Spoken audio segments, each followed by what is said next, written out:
Okay guys, so the first 3 piano lessons were used in order to play a new chord, C major, F major and G major, and then we learned a song, I Can't Get No Satisfaction by the Rolling Stones, and finally we also added a groove.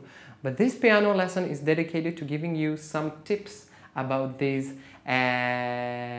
principles that we learned, because I would like you also to really have the insights of learning how to practice well.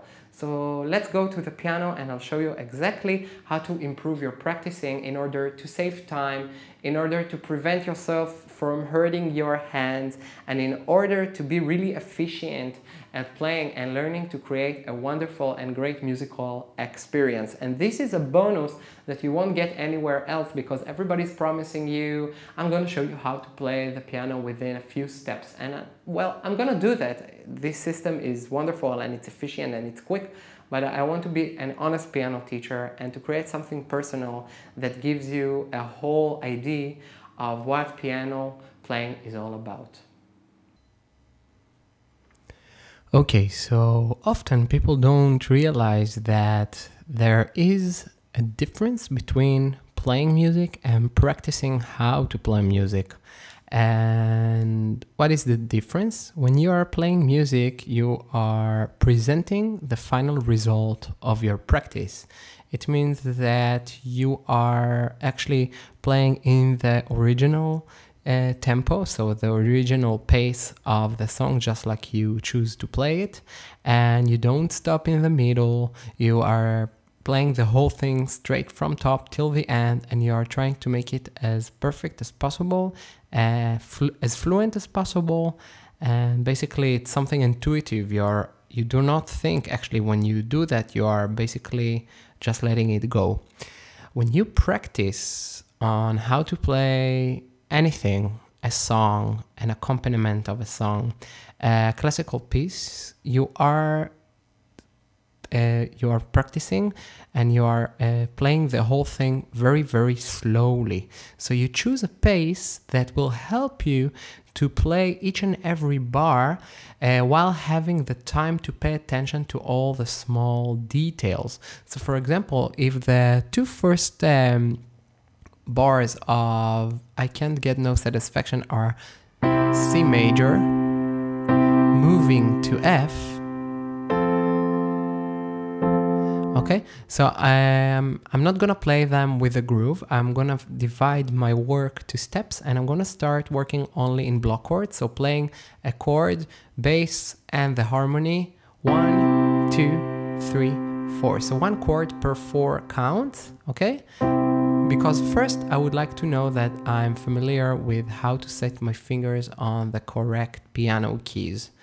And when I do that, I will move slowly and I will choose a pace that will help me to move slowly from C to F, while making sure that I lift only the right hand and keeping the left hand still played until I move to F in here, and only then will I lift the C.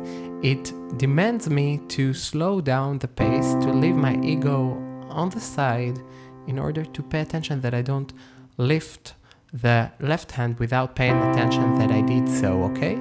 So it's a pace you choose that will help you to observe what you're doing, okay?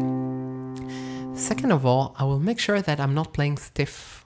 Often when you are trying to reach the final result straight from top, you are making your pulse a little bit stiff, and we would like to keep it elastic and flexible. And so while moving slowly and choosing a volume, let's say, okay, so that it's sort of relatively quiet, okay, piano it's called, that's why you call the piano piano, by the way, because it comes from pianoforte, which is the first instrument that is possible, that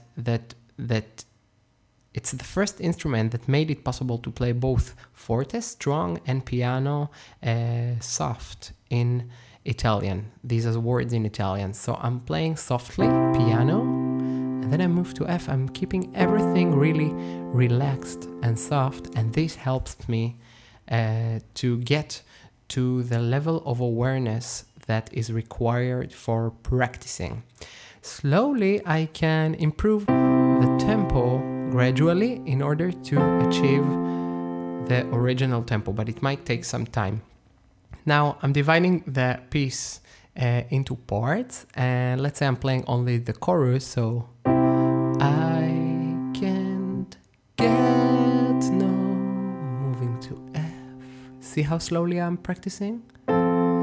Satisfaction, and again, moving to C, leaving the F pressed, moving to C and raising the F again. While working in this tempo, I have time to notice what I'm doing exactly with each and every hand, making sure that I'm flexible here, you see, and that it's not stiff. Okay, let's see, I got this covered, so, and cause I try moving to G7, so B, D, F, and G, and I try, okay? Maybe now I have to work on moving between C to G7 and back a few times, because I realize that this is quite difficult for me because I have 4 notes here on the G7th, and it demands me a sort of a skill that I don't have yet, okay? And once I had it, I will try to play the whole line. So, cause I tried, and I tried, and I tried, and I tried, maybe again, cause I tried, keeping legato with the left hand, making sure I have the right notes. Making sure I relax my pulse after pressing the chord, going back, and then to F. I can't get no, moving to. Making sure I have the correct fingerings, that is also something important. Pay attention if I'm playing here the 3rd finger or the 2nd on F. Alright, once you got the chord progressions in the practicing tempo, you can try to add the groove slowly. I can't get no. Now I'll move to F, so I'm leaving the left hand on while moving to F, and then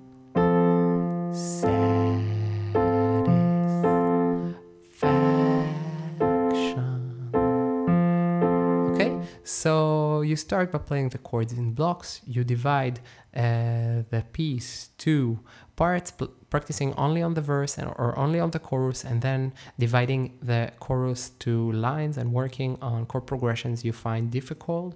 You are playing slowly and you're playing softly in order to get to the level of awareness that is required for practicing, and this is for sure the best way to achieve results faster. I know it's an absurd because everybody would like to play fast, but the more you practice slowly and softly, the faster you will achieve the final tempo, and you'll be surely a better piano player, because you will be a piano player that is aware of all the small details that makes one, instead of an average player, a great player.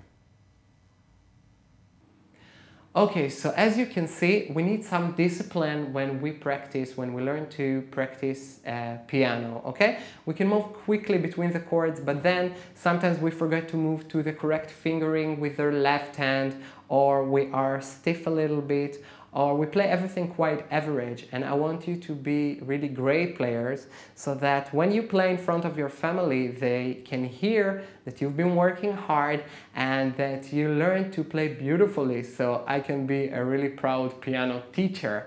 Okay, so at this point, this is the last piano lesson of Piano by Chords that is free. And if you want to continue our common, like, shared journey together, and that we continue learning new chords and new grooves, and that we have fun together, and that I give you some insights about piano lessons, you should basically subscribe and start following the full course of Piano by Chords. So you can read here in this page everything that you need in order to do that, okay?